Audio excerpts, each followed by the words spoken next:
Hello everyone, I'm Brian. Today I'm reacting to what is the principle behind worshiping an image. I was kind of curious about that. I've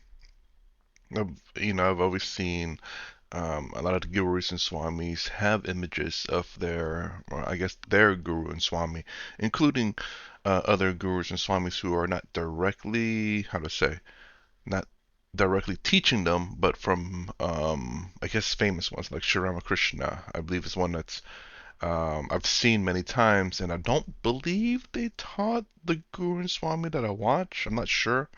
I was always curious about that. Um, it's kind of, to me, it's always been kind of weird. I mean, this goes to religion for me anyway, where you have I guess you could say icons. I'm not sure, or just images in general. I mean, I get it, like to some degree. That at least for religion I get it, but for in terms of Advaita Vedanta I don't, just because of how I understand religion and Advaita Vedanta. Advaita Vedanta doesn't necessarily believe in God per se. They do believe in Brahman, which is the pure consciousness, and that is it. That's not it, but it's the ultimate reality, I guess you could say. And of course, Advaita Vedanta accept Bhakti Yoga, which is essentially, like worship, religion worship, which is the way I see it. Like when you see these images of Sri Ramakrishna and their gurus or whoever they have as an image, it's very similar to me. It seems similar to that of just religion in general, and I've always been kind of curious. I hope that Lakhani explains it very well here. There's been a few videos where the title and the video don't quite match up, and I just wanted to understand it. Um, but again, religion to me it makes sense because this is their deity, or I don't know, like was it Christianity worships Jesus, but you're supposed to worship God. But I guess the reason that Jesus and God are one and the same, but I don't think it is. But again, I don't fully understand it either. So, anyways, let's give this video a shot.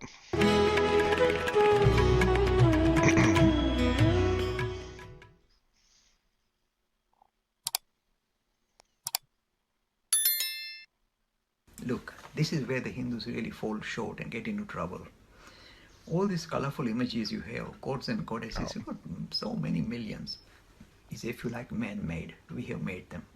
We, in a way, they kind of aspirations and say, okay, I want knowledge, so I kind of put this aspiration on the image of Saraswati.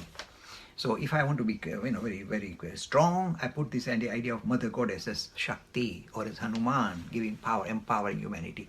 So these are my aspirations, and in order for me to relate to them, I never project them outward and create the imagery that would suit that particular objective. So Saraswati is holding a veena like that. So this is the mother of knowledge and music and knowledge, etc. So we in a way are in a way extrapolating our own aspirations by giving certain imagery. That's why we got so many different imagery of so many thousands of gods and goddesses. We don't. But you say, why should we bother? If it's man-made, why should we bother to worship them? Look, in a way, projecting your aspiration outward, it is easy to build relationship with it. Suppose it is inside. Oh, I've got aspiration to be knowledgeable. See, it kind of gets stifled. But when you prompt it outside, project it outward, then you can build relationship. Oh, I want to worship. I would go to the Saraswati sloka by heart. I can recite it and keep repeating in the morning, and I'll become clever. So in a way, by giving expression, don't be kind of apologetic about expression. Look, I'll tell you how powerful, and don't underestimate them, undermine them. The same is happening in science. You may be very surprised. Science is doing exactly the same thing. So when you talk about atom, electron, proton, you think, wow, this is reality. There's no such thing. It's a ploy we use to make sense of the physical world we encounter. Do you know that? All these are just mental modes. There are no point particles. It'll explode. You can't have a point particle. Yet we create them so that we can then build our model on it. We can produce the crystallography and get all these lovely, wonderful gizmos. But in a way, plonking the idea of the nature of reality, it is symbolic, it is purely kind of idealistic, it is not real, and yet we do it because it allows us to get better grasp of reality and help produce all these gizmos we're using. So science too does that. So if somebody says Hindus, you're horrible, why would you say Saraswati is like these four arms and all that? This is our aspiration. In order for us to build relationship with the aspiration, we produce them in this image and we still worship them. Nothing to be fearful about. This is the beauty of this tradition. We're not apologetic about all this colorful imagery.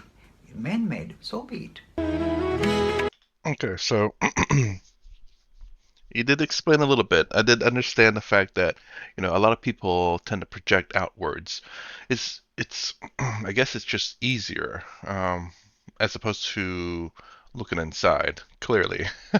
Because we do see a lot of the worlds, and I know Advaita Vedanta talks about looking inwards, and that is kind of very hard because there's yeah, let me try to phrase this. So when I guess our perspective from the world ever since we were born is everything's external. What we have to worry about is external. What we to make ourselves happy is external. That's always been the case. Never really looking inside. At least not a lot of people look inside. A lot of people. But, then this is very easy to understand why people see everything externally. If something were to come to harm you, it comes from external stuff. Your body itself, unless you have cancer, doesn't do anything necessarily to harm you. Of course, there's certain diseases out there where your white blood cells attacks your own body. Outside of those rare circumstances, generally speaking, diseases, like flu, colds, viruses, all that is external. Then you look at what makes you happy. If you look inside, there's nothing there. So there's nothing there to either make you happy or sad. But you look external where you have people who can make you happy, like your friends, and who can make you sad, like your friends. And you look at materialistic things like TVs or cars or new phones or purses or shoes or hats or whatever that can make you really happy. So everything's always externalized. Everything seems to happen externally. And I guess I could see the perspective of a lot of people having these, how do I say,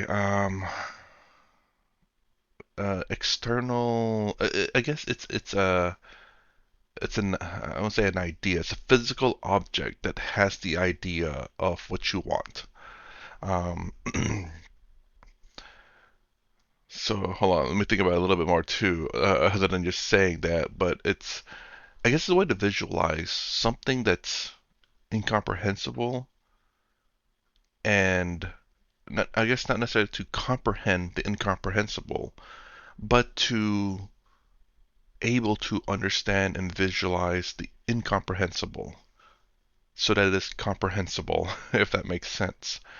So I know a lot of religions say that, God is this all powerful, all knowing, all over the place being. That's something that we can't comprehend. It's essentially infinity. We can't necessarily comprehend infinity. We can understand it. But an object which is limited is anything that's limited we seem to comprehend pretty well. We are limited beings, there are limited objects, nothing necessarily, I believe, in our world is infinite. And everything is, in a lot of sense, um, able to be comprehended by our five senses. Looking internally, none of our five senses can look internally. So it's a lot easier to externalize a lot of things.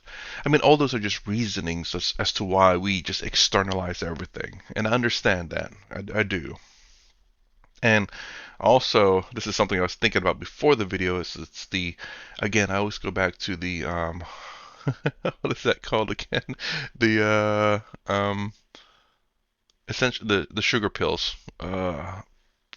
Why can I think about it? Hold on, let me try to think of the name. I can't believe I keep forgetting about this. Placebo effect. Again, placebo effect doesn't necessarily mean it doesn't work. It does. Not to everyone, of course, but I do believe. I don't know if it's majority of people, honestly. But anyways, it's kind of a placebo effect. So if it does work, it does work. You can't deny that. But yeah, He did answer some, did answer, and whenever he said Hindus get in trouble for this, I immediately knew what he meant. I think, hopefully, I'm gonna say what it is. Let me know if you think it's is that's what this is what he meant. The sheer fact that there's so many different, in a sense, gods and goddess. I know in other videos where I said there's 330 million gods, a lot of people have corrected me and saying there's only like three different types of gods or something like that. But uh, avatars and all of that are considered, I assume, in, at least in terms of perhaps the Western worlds, are considered to be gods as well. It's kind of like, um, I guess you could say like demigods. Um, I guess the example would be like Zeus and his many affairs, who has created many demigods. Um, or maybe I don't know. I'm kind of curious. Like, I know Lakhani and a few people probably would agree there's like 330 million gods, and the fact that you can create your own god to worship, I think that's acceptable. But then there are people out there who say there's only like three different kinds of gods. If you mind explaining how do you mean by there's only three different types of gods? It's been said, but I never quite understood. It's like I don't understand what you mean. Is it the different tiers of God? Kind of like there's the one ultimate reality, then there's the three primary ones: Shiva. Man, I can't remember the names. I know Shiva, Brahma, and there's the one other one. I can't remember it anymore. I know it's that Arjuna. That's the that's the brother that's fighting the war in the Bhagavad Gita. Um, Anyways, I hope you understand what I'm saying. Then there's those three perhaps, and then perhaps there's sub gods of those like avatars maybe. But I'm not exactly sure. So if you help me fully understand what do you mean by there's only maybe a certain limit number of gods and the 330 million are not there or whatever. I can't. I don't know how to explain it because I don't quite understand the how is there only three when there's so many like the there's Rama, there's the I believe Agni, Kali, the elephant god. I can't remember his name. Anyways, you get what I'm saying. There's already four right there that are listed on top of Shiva, um, Brahma, Brahman, Brahma.